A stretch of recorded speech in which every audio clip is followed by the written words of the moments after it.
les gars, cette vidéo elle va être chiante parce que je l'ai tournée en 2 fois parce que ma caméra faisait la gueule et qu'elle ne voulait pas tourner la moitié de la vidéo. Donc elle a coupé sans me prévenir et je me suis retrouvée à faire une moitié de vidéo toute seule. Comme une conne. Déjà que c'est des gros moments de solitude quand tu parles toute seule devant une caméra quand t'es youtubeuse, bah alors là quand tu parles toute seule devant une caméra et qu'elle ne te filme pas, en plus c'est encore pire.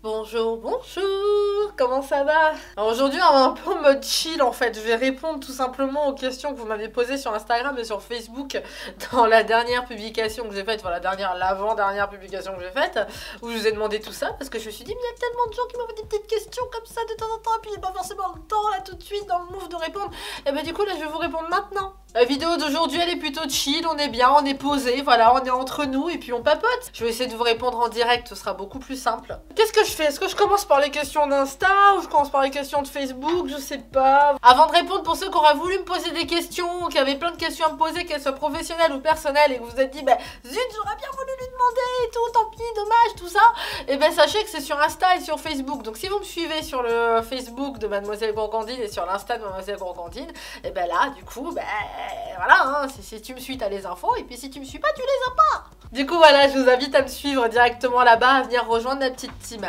Allez, c'est parti, je regarde un petit peu les questions. Tout mélangé là, il y a vraiment un petit peu de tout, hein. Je trie pas, je fais, voilà, je mélange. Je vois qu'il y en a qui m'ont demandé des choses vraiment bien personnelles, en fait, vous concernant, au niveau de l'intimité, au niveau de la confiance en soi, tout ça.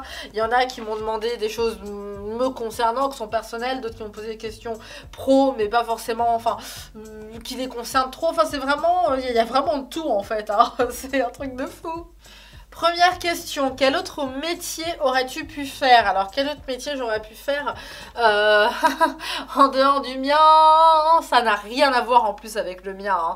Alors, il y a un métier qu'on voulait que je fasse, mais que clairement, je ne me voyais pas du tout faire ça. J'avais pas du tout envie de chercher plus loin parce que ça m'intéressait pas. C'est dans le milieu équestre, voilà, parce que je montais à cheval et que, tout le monde me disait, vas-y, fais ça, fais-en un métier, sauf que je me vois pas du tout un jour avoir le niveau pour pouvoir faire ce métier-là, et même pas avoir le niveau pour pouvoir faire des concours d'un certain niveau, hein. Je me vois pas du tout faire ça. Je suis plutôt le genre de cavalière qui va aller mettre une selle western sur le dos de son cheval et puis partir, ou monter à cru, pas forcément mettre de selle, et puis partir dans la nature, en randonnée, voilà quoi, pas se prendre la tête, faire un truc vachement cool, vraiment plus pour le plaisir. Je suis pas une cavalière pour le sport, je suis pas une cavalière non plus pour la vie professionnelle, je suis une cavalière plaisir, voilà, voilà, ça reste ça pour moi, donc je me vois pas du tout faire ça, je me voyais pas faire ça du tout. Ça c'est quand j'étais ado, hein, et qu'on me disait ça, mais non, c'est pas mon truc.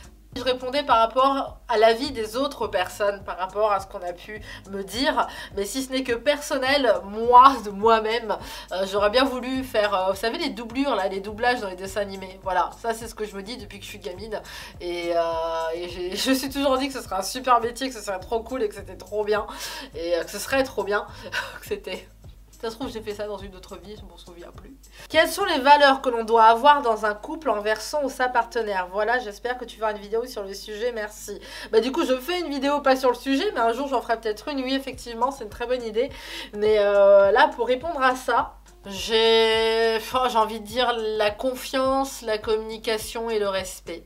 Voilà, je pense que ce sont 3 choses importantes qu'il faut avoir dans son couple pour que ça matche bien et pour que les choses se passent correctement. De toute façon, le respect mutuel, hein, c'est très simple, c'est juste la base, c'est pas que dans le couple, c'est tout le temps, c'est dans la vie de tous les jours.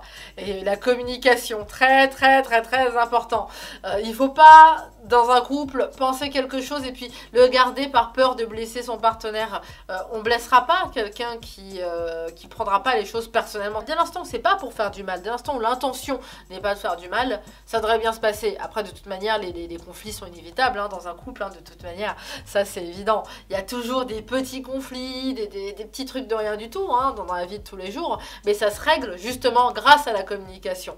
Donc n'hésitez pas. Ne pensez pas que la communication va créer des conflits ou va vous éloigner de votre partenaire. Et la communication, ça va dans les deux sens aussi. Il faut savoir parler, mais il faut savoir écouter aussi. Et la confiance, bah alors ça, n'en parlons pas, hein, la confiance. J'ai fait une publication là-dessus justement ce matin, c'est rigolo, sur Facebook et sur Insta aussi d'ailleurs, où je disais voilà, la confiance, moi par exemple, je suis une personne, une fois qu'elle est brisée, elle est brisée, c'est mort. Mais peu importe qui tu es, en toutes circonstances, si c'est foutu, si j'ai plus du tout confiance en toi, c'est mort. À la rigueur, je peux peut-être laisser une petite chance, mais après si on continue, si on recommence, non, voilà. Hein. Et puis déjà, quand tu sais que quelqu'un déjà t'accorde sa confiance, c'est une fierté en fait. Qu'est-ce que l'univers? Non mais alors là... qu'est-ce que je peux dire? C'est quelque chose qu'on cherche sans cesse à comprendre parce qu'on n'est pas foutu d'accepter de ne pas savoir quelque chose. Tu sais, ça c'est le gros problème de l'être humain. C'est-à-dire qu'on veut absolument tout savoir, tout comprendre. C'est-à-dire ça c'est quoi, comment, pourquoi, avec qui, où, dans quelles conditions, dans quel contexte. Et des fois, ben on sait pas. C'est pas grave, les réponses viendront le jour où elles viendront. Donc vouloir aller chercher loin et toujours plus loin, encore plus loin, moi ça c'est un truc qui me pose problème dans ma vie. C'est bien hein, d'apprendre, moi j'adore apprendre, j'adore le savoir, c'est quelque chose de formidable. Surtout quand on sait le transmettre. Parce qu'il y a des gens, le savoir, ils ne transmettent pas. Et c'est pas cool, au contraire, c'est bien de transmettre son savoir. Mais, il y a des limites. Hein. Les gens qui posent ce genre de questions, là, c'est juste pour faire chier, c'est ça? Voilà, c'est la seule réponse que je peux vous donner. D'ailleurs, je vais barrer votre question à la con. Comme ça, au moins, le problème est réglé. Allez, au suivant. Je ne jouis pas lors des rapports. J'ai fait des analyses médicales, mais rien. À quoi ça peut être dû? Alors, ça c'est une longue histoire, ça encore. Ça, j'en ai parlé dans une vidéo aussi précédemment. Faut déjà savoir faire la différence entre jouir et éjaculer. Ce n'est pas la même chose. Deux choses qui parfois arrivent en même temps et qui des fois arrivent simultanément. Et c'est important de comprendre déjà ça, de comprendre, d'arriver à faire justement la différence entre les deux. Si tu parles de jouissance, eh ben, ça veut dire qu'il faut déjà en apprendre davantage sur le corps humain, sur ton corps, sur le corps de ta partenaire, voilà, sur les orgasmes, sur leur fonctionnement, tout ça. Et puis ben, d'ailleurs, je suis là pour ça, à titre d'information. Donc dans mes vidéos, souvent j'explique un petit peu tout ça. Et après, si c'est au niveau de l'éjaculation et que tu as déjà fait des analyses et que les analyses t'ont montré que bah, tout allait bien, que tout était ok, ça veut dire que ce n'est sûrement pas physiologique, mais que c'est plutôt psychologique. À ce moment-là, bah, à part consulter, il n'y a pas 36 000 solutions.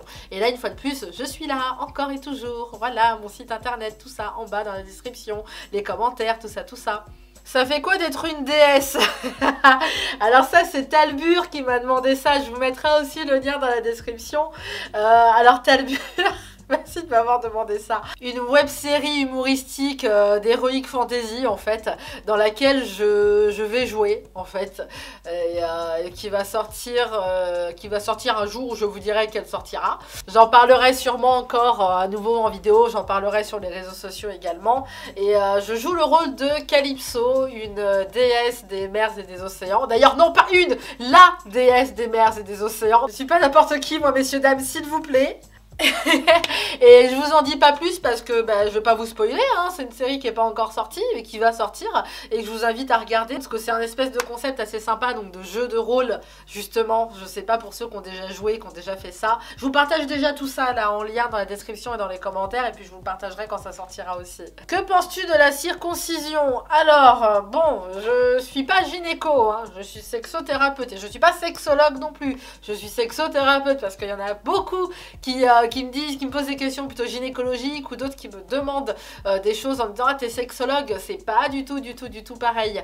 Et d'ailleurs si vous voulez savoir la différence aussi, je vais pas revenir sur cette description là, je l'ai déjà faite d'ailleurs dans ma FAQ aussi et dans je sais plus trop quoi, un autre truc de questions-réponses que j'avais fait sur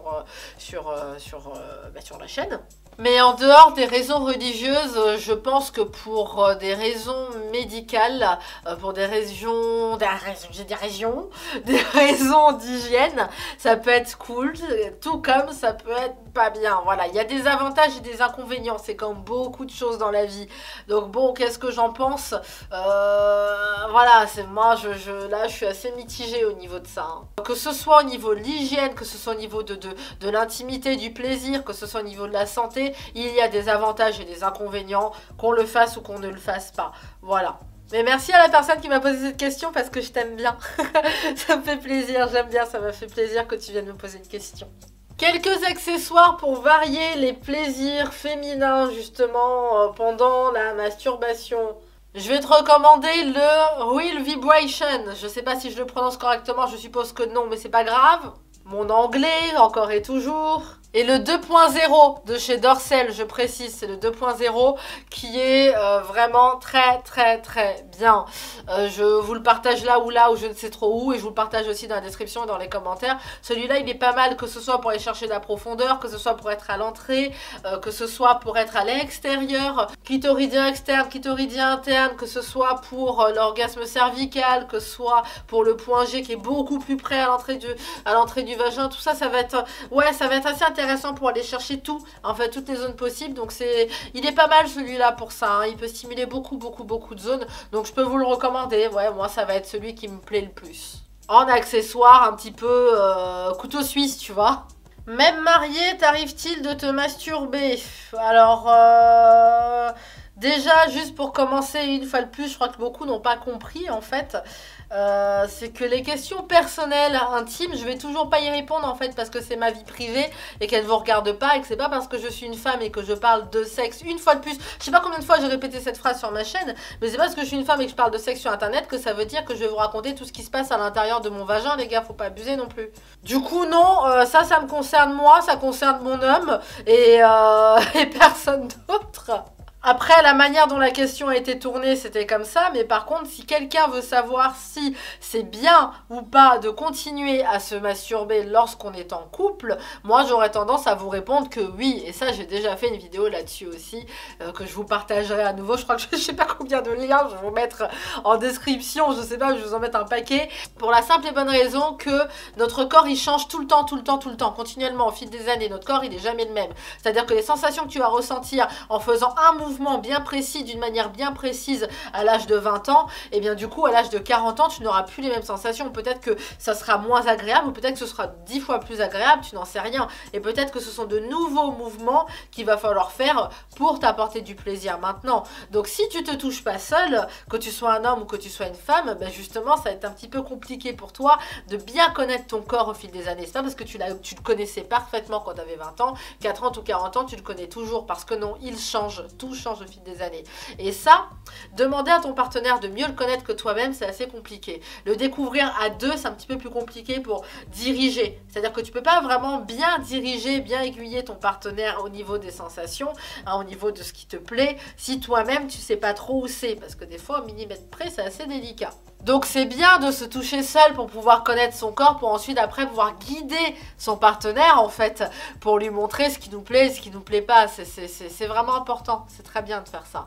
Mais après, les questions irrespectueuses, justement, tout à l'heure, je parlais du respect et je disais que c'était que ça allait mais pour tout le monde, en fait, hein, pas que dans un couple.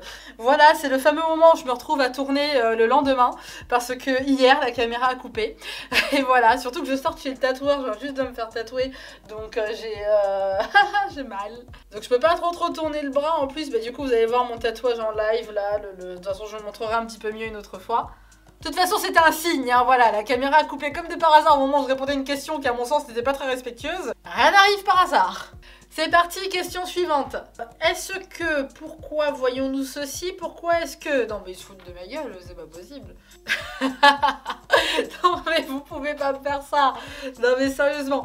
Est-ce que, pourquoi voyons-nous ceci? Pourquoi est-ce que... Vous vous foutez pas un peu de moi? Ah oui, c'est vrai, c'est Ellie qui a fait ça encore. Putain, cet individu là, il me fatigue à poser des questions comme ça. C'est un truc de fou ça. On est d'accord que je te réponds pas, hein, voilà. Comment réussir à être à l'aise avec son corps? Ça, c'est la question suivante. Ben ça, je t'invite à regarder la vidéo que j'ai faite qui s'appelle La femme parfaite. C'est sur cette vidéo-là où je me suis mise carrément en haut de maillot de bain, hein, avec mes plus de 80 kilos. Je me suis mise en haut de maillot de bain, un shorty de plage, et je suis arrivée comme ça. J'étais pas épilée depuis des mois, nulle part, aucune partie de mon corps, donc ça dépassait de partout. J'avais des poils, j'avais toute ma graisse et tout, et j'étais là en haut de maillot de bain et mini short court de plage. Et puis je suis arrivée, je me suis posée devant la caméra en entier, j'ai montré tout mon corps et j'ai fait toute une vidéo comme ça en fait. Et cette vidéo, je l'ai appelée La femme parfaite justement, je vais pas trop vous spoiler spoiler, mais je vous invite à vraiment la regarder. Pour celles qui n'ont pas confiance en elles, j'ai reçu beaucoup de messages de femmes me disant qu'elles n'avaient pas du tout confiance en elles avant, et qu'après avoir regardé cette vidéo, elles ont vraiment regagné confiance en elles, et surtout qu'elles ont commencé à enfin se sentir à l'aise avec leur corps, et que tout ce que je dis dans la vidéo, tout ce dont je parle les a énormément aidées. Et d'ailleurs je vous remercie de m'avoir envoyé ces messages là, toutes celles qui m'ont envoyé ça et qui me regardent maintenant, parce que du coup moi aussi ça m'a aidé de me rendre compte en fait que ce que je fais, je le fais pas pour rien, et c'est cool. Voilà, ça fait vraiment plaisir. Je me suis levée ce matin là, je me suis pas maquillée, rien, j'étais débraillée, j'ai mis ce haut de maillot de bain et ce shorty, je me suis dit allez c'est parti, tu te mets en tenue de plage, mais vraiment la vraie tenue de plage, et tu te poses directement devant ta caméra et tu parles, et waouh, ça a aidé énormément de femmes. J'ai parlé de justement, j'ai donné des petits conseils pour être à l'aise avec son corps, j'ai parlé de moi, mon vécu par rapport à mon corps, l'époque où on me traitait, où on m'appelait paupiette de veau, l'époque où je faisais 50 kilos, et où à l'époque où je faisais justement ces 50 kilos, on me traitait de paupiette de veau et de boudin noir ficelé. Franchement, je t'invite, la personne qui m'a posé cette question-là, à regarder cette vidéo. Alors, prochaine question. Vous voulez que je vous raconte un moment gênant et malaisant de ma carrière? Le moment le plus gênant et malaisant, mais quelque chose qui me fait rire aujourd'hui. Ouh là là là là là là. Alors c'est couillon parce que le premier truc qui me vient à l'esprit, c'est pas du tout quelque chose qui fait rire en fait. Voilà, ça fait pas rire du tout. Le problème c'est que les moments gênants ou les moments malaisants de ma carrière qui font rire aujourd'hui, je suis tenue au secret professionnel, du coup je les raconterai pas. Voilà, ceux qui me font rire aujourd'hui. Mais par contre, je vais t'en raconter un où je suis pas tenue au secret professionnel, là du coup, du moins j'ai décrété que non. Et celui-là, il est vraiment pas drôle en fait. Ça a été un moment vraiment horrible de ma carrière, et justement, c'est intéressant de comprendre un petit peu la tournure des choses. Un homme m'a contacté parce que il avait des problèmes avec sa femme, qui n'avait plus de libido, qui voulait plus rien faire avec lui. Il essayait, et sa femme a eu quelques blocages justement suite à des hommes qui sont peut-être un peu moqués d'elle il y a quelques années, ou qui l'ont pas trop respectée en tant que femme. Et du coup, ça a été compliqué après pour elle justement de pouvoir avancer. En fait, la confiance qu'elle avait en les hommes a été un peu compliquée. Donc après, au niveau de la libido dans leur couple, elle avait la libido plutôt basse, elle avait pas trop envie, pas trop confiance. C'était assez difficile pour elle. Et il m'a contacté en demandant du coup de trouver une solution par rapport à ce problème-là. Alors moi j'ai essayé de l'aider en lui donnant justement les conseils qu'il faut donner à un homme pour qu'il comprenne comment aider sa femme justement à regagner confiance. Après, elle aussi de son côté, ça aurait été, voilà, j'aurais bien voulu la voir aussi en suivi évidemment. Et là pour le coup, sa femme n'était pas du tout OP, il lui en avait même pas parlé en fait, d'une possibilité de suivi. Donc elle savait même pas voilà, qu'il m'avait contacté ni rien. Et cet homme-là me dit, bon du coup je vais prendre une séance, tu vas essayer de me conseiller, de m'aider, voilà quoi, de trouver une solution. Et pendant que je suis en ligne avec lui, vers la fin de la discussion, j'entends qu'en fait il est en train de faire son affaire. Du coup là, je me dis c'est une blague. Donc qu'est-ce que je fais? Là du coup je coupe court à la conversation. Mais le temps de quand même de rester poli, parce que je suis restée polie, c'est ça le pire. Et là-dessus, je m'en veux quand même d'être restée polie et courtoise jusqu'à la fin. Je suis restée gentille, je dis bon, du coup j'espère que les conseils que je t'ai donnés t'aideront, aideront ta femme aussi. Et j'entendais en train de faire son truc quand même derrière. Et là je fais mais c'est de grosses blagues. Et là, au moment de raccrocher, il m'arrive un truc, c'est que je cours aux toilettes et là je vomis. Mais je vomis, mais genre mes tripes en fait, un truc de malade. Un truc de malade, mais dans un état, alors là, mon homme qui monte et qui arrive en courant en mode qu'est-ce qui t'arrive, qu'est-ce qui t'arrive, qu'est-ce qui t'arrive, super inquiet, parce que lui c'est un homme respectueux, lui c'est quelqu'un de bien, qui prend soin de sa femme et qui la respecte, et qui respecte d'ailleurs toutes les femmes. Il s'inquiète, il se demande ce qui m'arrive, tout ça, bon il me soutient, je lui explique ce qui s'est passé, et il y en a beaucoup qui me regardent là, qui vont se dire, mais attends, vomir pour si peu, juste pour ça. Alors, il y en a qui vont me dire oui, t'es un peu fragile, etc. Parce que ça, je sais, j'en ai parlé entre-temps à une personne qui m'a dit waouh, ça va, c'est tout, c'est rien. Il y en a qui vivent pire que ça. Et bien, figurez-vous que ça m'a donné une bonne leçon de vie, en fait. Je me suis rendu compte qu'il faut jamais juger les autres à croire que pour peu, ils se mettent dans un sale état. Parce que moi, j'ai quand même vécu, je vous le dis, là, je vous fais une petite révélation en direct. On se dit, bon, t'es sexothérapeute, tout ça, toi, tout va bien, t'essayes d'aider les femmes, mais tu comprends pas forcément leur souffrance. J'ai quand même vécu un certain nombre d'abus sexuels, pas qu'un seul, et quand je dis d'abus sexuels, c'est avec pénétration, donc c'est véritablement ce qu'on appelle un viol. Du coup, c'était pas juste des petits attouchements, parce que ça déjà aussi c'est de l'abus sexuel. Rien que des attouchements c'est de l'abus sexuel, mais j'ai pas eu que ça. Et d'ailleurs même ce qui m'est arrivé, sans même me toucher, sans même être en face de moi, juste au téléphone, c'est de l'abus aussi. C'est-à-dire que cette personne me force à faire quelque chose à caractère sexuel que j'ai pas envie de faire. Il me force à participer à sa sexualité, ce que j'ai pas du tout envie de faire en fait pour le coup. Et là, je me suis rendu compte, je me suis dit waouh, les fois où t'as été abusé, t'as pas couru dans les chiottes pour vomir en fait. Toutes les fois où ce genre de choses sont arrivées, c'est non, en fait, t'as pas fait ça.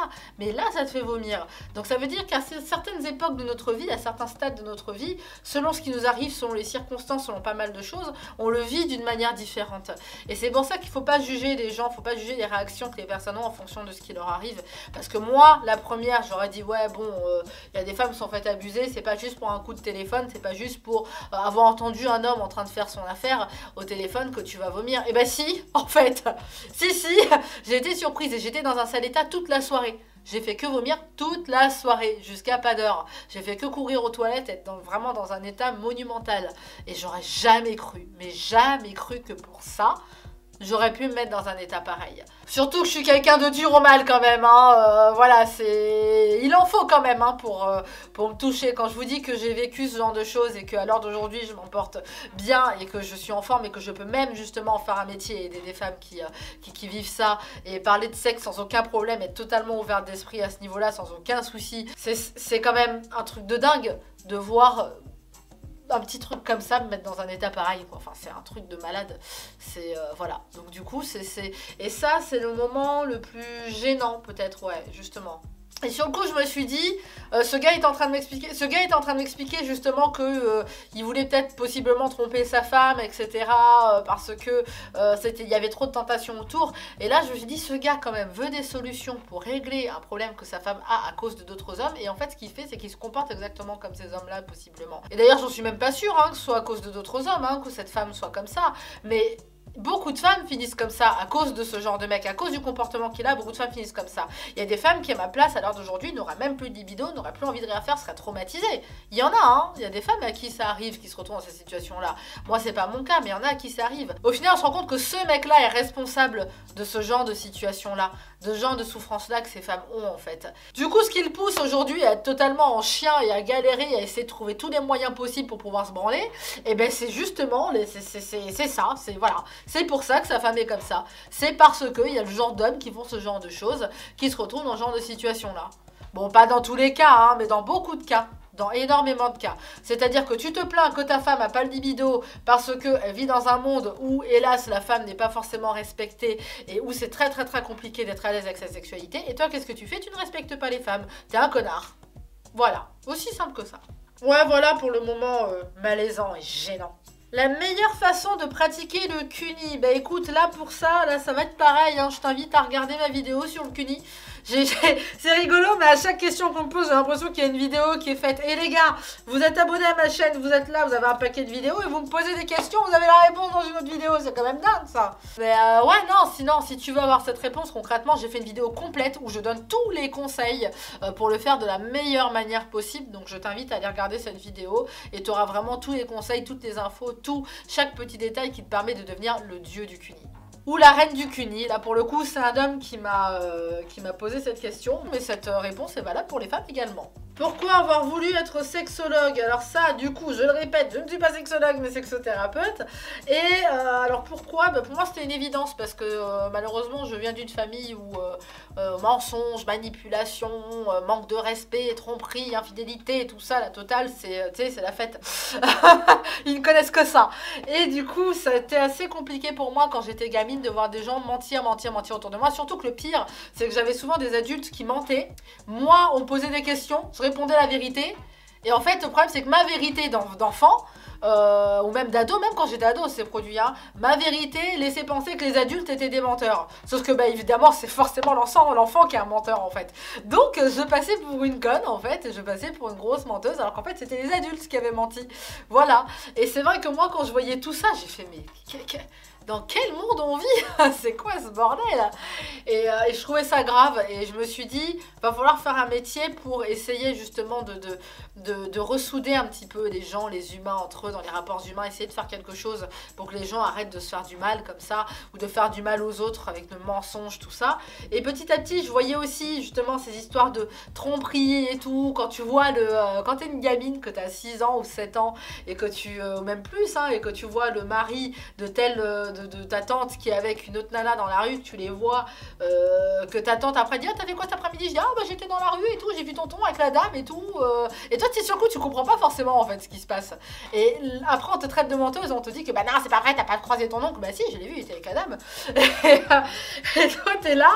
Et je me suis dit, va falloir que je trouve pourquoi est-ce que les adultes se font autant de mal. Et petit à petit, en vieillissant, je me suis rendu compte que tout tournait autour d'une chose, principalement, pas tout le temps, mais principalement, tout tournait autour d'une chose, la sexualité. Et là, je me suis dit, pourquoi? Et je me suis rendu compte que c'est parce que des fois, dans leur couple, les gens n'ont pas certaines choses, ont besoin d'aller les chercher ailleurs. Et je me dis, pourquoi est-ce qu'ils n'ont pas ces choses dans leur couple? Et là, j'ai cherché à comprendre pourquoi est-ce qu'ils n'ont pas ça. Et à partir de là, en cherchant bien, en réfléchissant, je me suis rendu compte qu'il y a un moment donné, il fallait peut-être informer les gens sur la sexualité, qu'ils se comprennent un petit peu mieux, qu'ils comprennent un peu mieux leur corps, pour arriver à obtenir ce qu'ils veulent, soit d'eux-mêmes, soit par eux-mêmes, ou soit en guidant tout simplement leur partenaire pour obtenir ça, plutôt que d'essayer d'aller chercher plein d'autres choses ailleurs. Et puis voilà, c'est tout. Et puis bon, il n'y a pas que ça, il y a plein de raisons. C'est juste que pour moi, malheureusement, on n'en parle pas assez. C'est trop tabou. C'est un sujet qui est... C'est dommage que ce soit si tabou quand même. C'est vraiment dommage. Et puis c'est une vraie passion pour moi parce que moi j'ai une grande ouverture d'esprit, j'ai aucune limite dans mon intimité, mais vraiment aucune. Il y a même des choses dont je ne vous parlerai jamais. Et puis de toute manière ça ne vous regarde pas. Et ouais, non, voilà, c'est tout ce que je peux te dire. Et puis pour moi c'était important de faire comprendre aux gens que ces choses-là qu'ils voient comme étant des choses sales, des choses tabous, des choses gênantes, peuvent être vraiment belles et vraiment magnifiques. Je me suis dit, pourquoi est-ce que les gens n'arrivent pas à voir la beauté dans tout ça? Et pour moi, c'était important de les aider, voilà, à voir la beauté dans tout ça. Et puis j'aime bien le concept de faire un métier où tu n'as pas du tout la gueule de l'emploi, en fait. J'adore ça. J'adore ce concept. C'est, voilà. Tu vois, j'aurais pas pu être perceuse, j'aurais pas pu être tatoueuse, j'aurais pas pu être coiffeuse. Ça aurait pas été possible. C'est, non, non, non, non, non, non, non. C'est quand même beaucoup plus rigolo. J'aime bien le concept de... Enfin, j'aime et j'aime pas, parce qu'il y a des moments où c'est un peu embêtant, mais j'aime bien quand même ce concept de personnes qui viennent te voir, qui arrivent comme ça, qui disent « Ah bah tiens, je vais aller voir une sexothérapeute, je vais aller voir une coach de confiance en soi, une coach conjugale, et qui arrivent et qui se plantent devant moi, qui font comme ça en mode... » Tu sais, je trouve ça génial, tu sais, la meuf est habillée à l'arrache, complètement décontracte, avec ses bijoux, ses tatouages, ses cheveux blancs et tout. Je trouve ça génial, moi j'adore ce concept-là. Surtout que c'est souvent des personnes, tu sais, qui viennent sur recommandation. Souvent des personnes qui, voilà, tu vois, que ce soit en réel ou que ce soit en visioconférence, en téléphonie, ça va, ça passe, ils s'en rendent pas compte. Sauf s'ils vont sur mon site internet et qu'ils regardent 2-3 photos, ou qu'ils vont sur les réseaux sociaux, mais sinon, en visioconf ou en réel, ils sont souvent choqués. C'est assez rigolo, j'aime bien ce concept. Et comme ils viennent sur recommandation, souvent ils se disent « Ah ben super, c'est génial, ça doit être quelqu'un de vraiment clean et tout, nickel, quelqu'un de vraiment, tu sais, qui a de la gueule quoi, hein. » Surtout quand t'animes des conférences aussi. Quand j'anime des conférences et que j'arrive, ils s'attendent à voir une nana arrivant ailleurs, et ben en fait non. Et c'est génial, j'aime trop ça. J'aime trop ce concept-là. Quand t'as quelqu'un en général qui te dit « Ouais, va voir tel professionnel, il est vraiment génial, il a des super bons résultats », tu t'attends vraiment à voir quelqu'un de très sérieux et très psychorigide jusqu'au moment où en fait tu te rends compte que bah, pas forcément. Alors, je suis frigide, anorgasmique, je prends du temps pour avoir du plaisir sur plusieurs mois, help me. Alors, je comprends pas trop le message. Mais alors déjà dans ton message, il y a un problème, déjà. Tu me dis, je suis frigide, anorgasmique. Est-ce que c'est un spécialiste qui te l'a dit? Est-ce que c'est un spécialiste qui a fait ce diagnostic? Parce que souvent... Moi, j'ai des personnes qui me disent j'ai ça, ça, ça et ça. Donc, elles se font un auto-diagnostic. Et au final, se rendent compte que, ben, en fait, pas du tout. C'est pas ce qu'elles étaient. Et malheureusement, ce qui arrive assez souvent, c'est qu'on va se faire un auto-diagnostic. Et à force de se répéter je suis ça, je suis ça, je suis ça, je suis ça, à force de mettre des mots sans cesse sur les choses, on finit par l'être. on finit par le devenir en fait. Et ça, c'est pas bon. Il faut aller voir déjà un spécialiste. Et si c'est un spécialiste qui t'a dit que t'étais comme ça, pourquoi est-ce qu'il ne t'a pas aidé? Pourquoi est-ce qu'il n'a pas réglé le problème? Ça, c'est un truc, moi, dans mon métier, que je comprends pas. C'est-à-dire que les gens viennent souvent me voir en me disant « Oui, mais d'habitude, je suis allée voir un autre spécialiste et puis je me suis posée devant lui, je lui ai parlé, j'ai parlé de mes problèmes et puis ensuite, c'était tout. » Non, non, non, nous, notre but, c'est de régler votre problème, en fait. Du coup, pour moi, c'est important, déjà, si tu veux que je t'aide, c'est important qu'on pose un diagnostic. Donc, du coup, en séance, moi, je vais te poser plein de questions, je vais essayer de comprendre les choses, je vais essayer d'analyser la situation, et à partir de là, je te dirai, oui, effectivement, il y a tel problème, ou non, il n'y a pas tel problème. Et à partir de là, je te trouverai des solutions. Parce que si ça se trouve, t'as juste un petit blocage qui vient de quelque part, t'es pas vraiment frigide. Si ça se trouve, t'as eu un petit blocage à un moment donné dans ta vie, un petit truc de rien du tout, et du coup, t'as commencé à poser le mot frigide dessus, et à partir de là, ça s'est bloqué et c'est devenu une réalité. Faut vraiment qu'on fasse attention à nos mots, faut vraiment qu'on fasse attention à la manière dont on se définit soi-même, aux descriptions qu'on donne. Parce que ça a un gros impact, hein, les mots, hein, c'est un truc de dingue. Donc là, là-dessus, par rapport à cette situation, la seule chose que je peux te dire, c'est qu'il faut qu'on fasse une séance, quoi. Faut vraiment qu'on fasse une séance, vraiment qu'il y ait un suivi. Et à partir de là, je pourrais t'aider. Mais là, comme ça, t'aider, c'est pas possible. Il faut vraiment analyser. C'est ce que je répète assez souvent, à chaque fois. Je dis, on peut pas aller voir son médecin, dire docteur, enfin, ou appeler son médecin, dire docteur, j'ai mal à la tête, trouvez-moi une solution. Il va vous dire non, venez, je vais vous ausculter, tout ça, pour essayer de comprendre l'origine du problème, pour pouvoir trouver la solution adaptée à l'origine de votre problème. Parce que des solutions, il y en a un paquet par cause, en fait, ou par raison d'un problème. Là, je t'invite à aller faire un petit tour sur mon site internet. On peut se faire une séance en visioconférence ou en téléphonie si tu le veux, il n'y a pas de problème. Comme ça, j'essaierai de comprendre d'où vient ton problème et je t'aiderai, il n'y a aucun souci. Mais par rapport à ce souci-là, c'est pas quelque chose de très compliqué. Ça m'est arrivé une fois de n'avoir aucun résultat. Et là, c'est très très simple. À ce moment-là, ben, stop, hein, on arrête, on laisse tomber. Ça m'est arrivé une fois, c'était l'année dernière d'ailleurs. Au niveau de ce souci-là en particulier, j'ai jamais eu de difficulté à le régler, à part cette fois-là. Ouais, l'année dernière, une vraie galère, donc on n'a pas pu. Mais voilà, c'est pour te dire, ça m'est arrivé qu'une fois. Donc c'est pas quelque chose de... Souvent, on pense que c'est impossible à régler, mais en fait, si, ça va, ça se règle. Alors, si on aime les pénis de grande taille et que notre partenaire en a une petite qui va pas au fond. Ça, c'est pas une question, ça.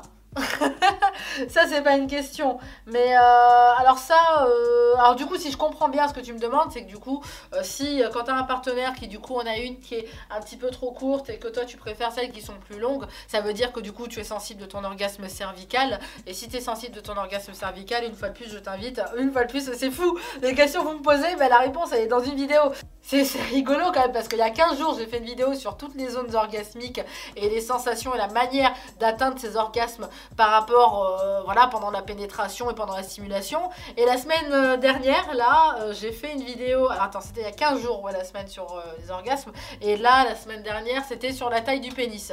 Et toi, aujourd'hui, tu me poses cette question. Non mais c'est un truc de fou. Les réponses sont simples, elles sont dans ces deux vidéos-là. Je parle de toutes les zones orgasmiques. J'explique comment faire pour les stimuler. Donc du coup, toi, tu dois être cervical, ce qui signifie que tu seras plus à l'aise avec un partenaire quand on a une qui est plus longue. Contrairement à d'autres femmes qui sont peut-être sensibles de leur point G et qui, elles, seront plus à l'aise avec un partenaire quand on a une plus courte, puisque le point G est à l'entrée et que la zone cervicale est au fond de la cavité vaginale. Et par conséquent, il va falloir trouver des positions et tout pour essayer de stimuler et des astuces. Et tout ça, c'est dans mes deux dernières vidéos. Du coup, je ne vais pas refaire mes deux dernières vidéos. Je t'invite juste à les regarder pour avoir les réponses à cette question. Dernière question, la clé pour un couple qui dure toute une vie.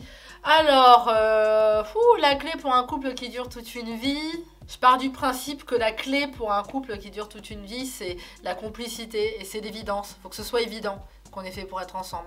Faut que ça coule tout seul. Faut que ce soit, voilà, il y a toujours des moments, il y a toujours des hauts et des bas, il y a toujours des difficultés, il y a toujours des conflits. Mais faut qu'il y ait du respect de toute façon. Faut déjà qu'il y ait les bases et les valeurs dont je parlais tout à l'heure. Donc du coup, la confiance sans cesse, qu'on puisse faire vraiment confiance en son partenaire. Faut qu'il y ait de la communication, qu'on puisse échanger sans aucun problème. Et faut qu'il y ait du respect. Et moi, par exemple, dans mon couple, voilà, ces trois bases-là, elles sont vraiment présentes.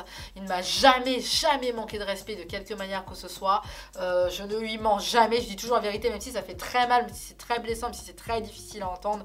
Lui, c'est pareil, il peut me dire des vérités qui sont très compliquées, des fois très difficiles. Mieux vaut être honnête tout le temps. Tout le temps, tout le temps, tout le temps. Et c'est vraiment important. Il faut pouvoir communiquer, il faut pouvoir vraiment échanger. D'où on n'a aucun souci à ce que, par exemple, l'un vienne voir l'autre et dire, bon, bah écoute, on est un couple, voilà, on est un couple depuis très longtemps, mais on aimerait bien, pourquoi pas, je sais pas, moi, s'amuser. Il peut venir me voir et me dire, je vais m'amuser avec une autre nana.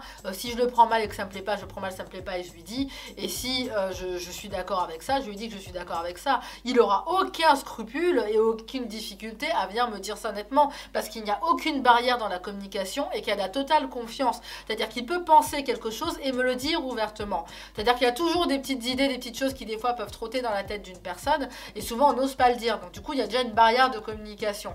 Et puis après, à pas oser le dire, à être frustré, à vraiment être bloqué.